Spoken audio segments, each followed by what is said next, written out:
So inshallah ta'ala, today I'll be sharing with you an overview, and hopefully through this overview, you and I get to know a little bit better some things about Surah Ali Imran, the third profound surah of the Quran. As far as the merits and narrations of the surah are concerned, I shared some of those with you. They're shared between Baqarah and Ali Imran, how both of them come together as clouds on Judgment Day or flocks of birds protecting or making a case on behalf of the one who accompanied them. And the word sahib is important to mention, that someone who spent a long time pondering and reflecting over the meanings of these profound surahs. Surah Ali Imran is quite long and it has many sections. But if you were to take a bird's eye view and kind of try to understand what the surah is about, it's about a handful of things. And one of the words that really describes and summarizes the essence of this surah is choice. This new Muslim nation has been chosen, and Allah has given them profound responsibility. This messenger has been chosen with profound responsibility, and He has chosen to give the final revelation to this messenger, alayhi salatu wasalam. And with that choice comes a great burden, a great sense of responsibility. So this surah actually literally picks off from where Baqarah ends. In Baqarah, we asked Allah not to put a burden upon us more than we can bear.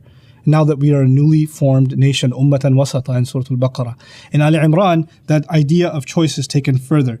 Of course, on the one hand, it's choice, but on the other hand, there's also a profound amount of hope that has been granted inside of the surah. Early on in the surah, Allah starts a long discourse with the people of the book. Especially, some narrators mention this is in the context of a group of Christians that came to meet with the Prophet ﷺ and were wanting to see what this claim is, that this man is claiming to be a prophet. We want to know what this is about. And these were people of religion. They stayed in the Prophet's mosque and they continued their ritual worship as Christians while they engaged in conversation with the Prophet ﷺ. And so that's one of the subject matters that you'll find the people of the book being told, this is the final testimony. This is the final revelation from Allah. You need to accept this because it confirms what you people have. And so Allah takes them back to the story of Isa alayhi salam and retells the story. He tells them the story even of Yaqub and how the law was mixed with some of his own personal preferences. كُلُّ الطَّعَامِ كَانَ حِلًّا لِبَنِي إِسْرَائِيلَ إِلَّا مَا حَرَّمَ إِسْرَائِيلُ عَلَى نَفْسِهِ مِنْ قَبْلِ أَن تُنَزَّلَ التَّوْرَاةِ. He starts questioning how they allow, all kinds of food was permissible for Israel, Israel meaning Jacob, that's his other name, except for what he made impermissible upon himself, before the Torah was even revealed. So and Torah was given to Musa alayhi salam. So how can they say the Torah says that what Jacob wants is impermissible? I mean, that's even generations later. So Allah says, فَأْتُوا بِالتَّوْرَاةِ فَاتْلُوهَا إِن كُنْتُمْ صَادِقِينَ. Bring the Torah. Let's look at your evidence from the Torah itself.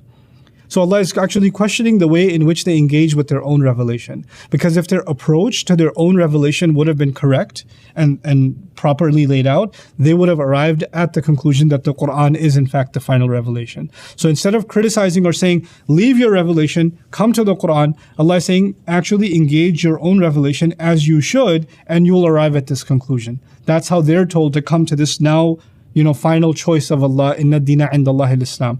One of the most profound, interesting thematic shifts you'll notice between this surah and the previous surah, Surah Al-Baqarah, is that Baqarah mentioned many matters having to do with spirituality and the heart. So from the very beginning, fi qulubihim maradun, Allah mentions their hearts have a disease, talking about the hypocrites. Thumma qasat qulubuhum, their hearts became hard. Allah will talk about iman, faith, la rayba fihi, there's no doubt in it. That's a matter of the heart. So the heart and spirituality is actually a very recurring theme in Surah Al-Baqarah. And you can sum that up as Iman. On the other hand, in Surah Ali Imran, you'll find the word Islam come up over and over and over again. So it's almost as though how Iman and Islam go with each other. Islam being the outward manifestation of the faith, Iman being the inwardly. That's the complementary role they play with each other. You can't just have faith in your heart and not demonstrate it on the outside. Islam is talked about. That's why the word Islam keeps coming up in this surah over and over and over again. So that's the first theme about choice. The second theme is the clashes intensifying. Now that this ummah has been chosen, congratulations, you are now the ummah that represents the truth of God to all of humanity. Our clashes with the disbelievers also intensified. What I didn't say in my introduction to Baqarah, because there wasn't any, I don't want to go into too far depth, but it's good to contextualize now. In Baqarah, Allah actually commented, mentally prepared us for the first coming battle, which is the Battle of Badr. So there's revelation inside Surah Al-Baqarah that was given to mentally prepare Muslims to deal with what is coming against the Quraysh. And it's really interesting that in Baqarah, what Allah did was He narrated the story of David and Goliath, Talut and Jalut, and Dawood and Jalut even. Why? Because that was also small group taking on a large group, just like the Muslims are going to be a small group in Medina taking on the large group of Quraysh. So this battle of the Muslims and the Quraysh was actually made a battle of biblical proportions. It was compared to the biblical account of David and Goliath. Right? And this was important because in Medina you have Christians and Jews. And when they see this is being compared to David and Goliath, they're going to go back to their own books and they're going to read that account again and say, wow, these people stood for one God and they stood against idol worshippers and pagans. And now these people, because they assumed all the Arabs are the same, they're all pagan. Then why are they fighting among each other? And they never fought about religion. The Arabs never fought about religion. They fought about other things. They fought about land, resources, somebody slapped my sheep, I don't know. They fought about other silly things, but they didn't fight about religion. Why are they fighting about religion? And on top of that, this one group is at odds with everybody else because they believe in one God. This echoes the previous clash of David and Goliath and all the other clashes that they have in their books. So actually what the Quran does is it exhaustively describes in this surah, not pre-battle commentary, that was Baqarah. In Ali Imran, he actually gives post-battle commentary. Now the Muslims have faced a terrible loss at Uhud. The tables have been turned. 70 of the greatest companions of the Prophet ﷺ, including his uncle, have been mercilessly slaughtered. And the Muslims had to literally escape up a mountain. إِذْ تُسْعِدُونَ وَلَا تَلْوُونَ عَلَىٰ أَحَدٍ. When you were climbing up the mountain, not even turning back, looking at anybody. That's the scene painted in this surah. And then the Muslims are told, now how do you hold on to your faith? It's easy to hold on to your faith, before the fact. You've been pumped with hope. This has happened before. God's aid is going to come. All right, we're going to be able to handle it. On the other side, what about when you suffer horrible losses? If we're the people of God, if we're the people who believe, if we're alladhina amanu, how come we lost? And so Allah will explain that with profound wisdom in this surah. How are Muslims supposed to deal with victory? And more importantly, how are they supposed to deal with loss?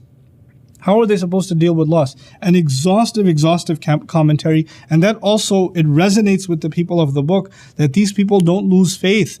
Either they're winning on the battlefield or they're losing on the battlefield, but they hold on to their faith. And then of course, finally, in this surah, you find this merger. It's a strange merger. SubhanAllah, the way Allah does it. He talked to the disbeliever. He told the Muslims, the believers, أَنْتُمُ الْأَعْلَوْنَ إِن كُنْتُم مُؤْمِنِينَ. You're going to be supreme. You're going to win in the end if you hold on to your faith. Just have faith, and even the powerful armies of Quraysh are going to be nothing. You'll be able to deal with them.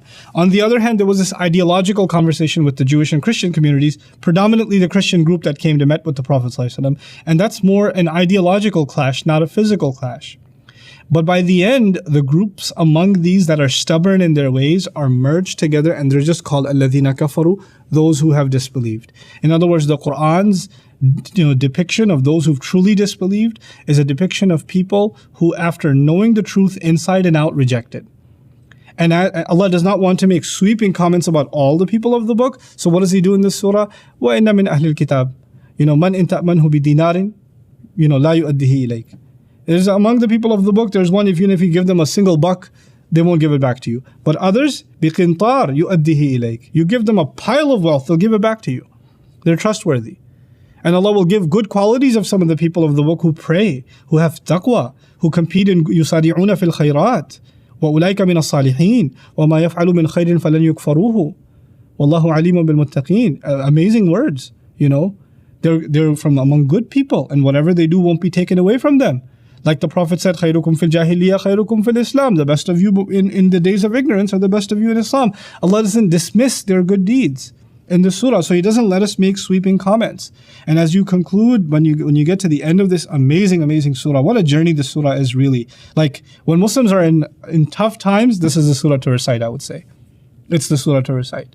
Especially the commentary, the dedicated ayat to what happened at Uhud is absolutely remarkable. One of my favorite places in the Quran, الَّذِينَ اسْتَجَابُوا لِلَّهِ وَالرَّسُولِ مِن بَعْدِ مَا أَصَابَهُمُ الْقَرْحِ. Qarh in Arabic is a word for injury. But when an injury cuts you so deep it reaches the bone, that's when it's called qarh. Like a deep gash. Allah says those who responded to Allah and the Messenger even after a deep gash injury had hit them.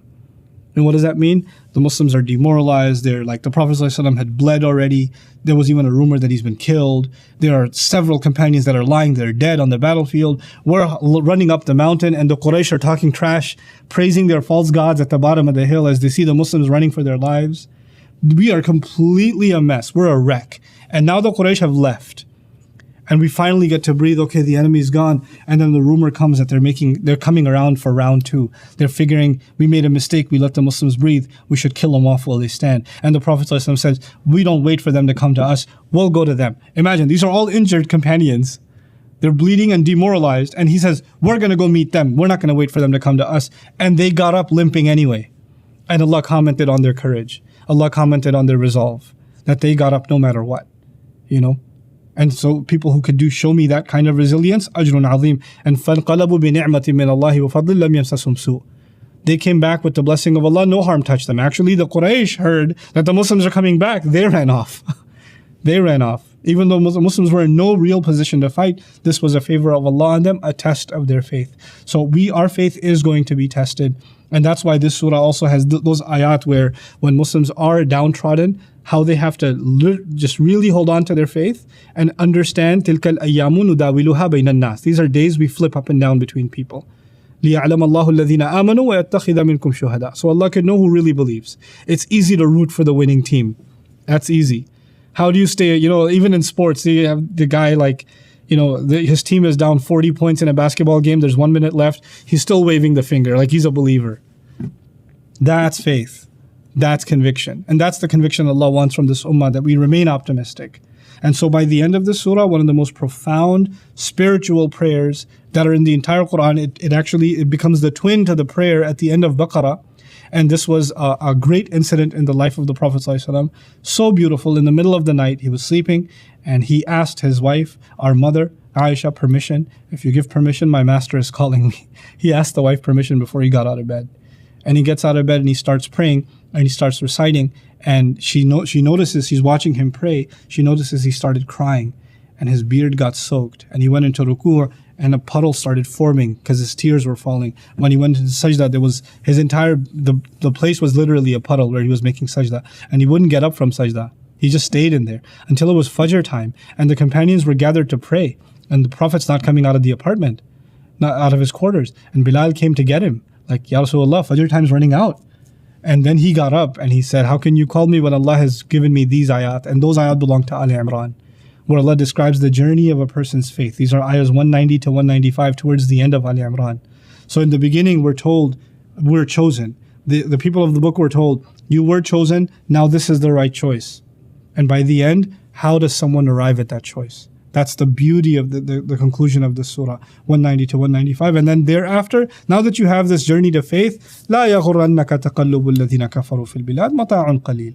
Don't let what the disbelievers are doing, their activities, their schemes against you, don't let that stuff bother you. That's all little bit of resources here and there. That's nothing compared to what God's resources are, what Allah's resources are. So once again, a surah of profound hope. And I believe the more we develop a relationship with this surah, the more your sense of identity as a Muslim gets stronger. The word Islam keeps coming up in this surah. I can tell you, when I was studying this surah, one thing you could walk away from when you study this surah is you're proud to be a Muslim. Your sense of you're not ashamed to be a Muslim. You don't feel weak as a Muslim. You feel empowered as a Muslim. And that's one of the great benefits that comes out of Surah Ali Imran. May Allah Azza wa Jal make us committed to this profound surah and make it easy for all of us to even memorize it and ponder over it. Barakallahu li wa lakum. Assalamu alaikum wa rahmatullahi wa barakatuh.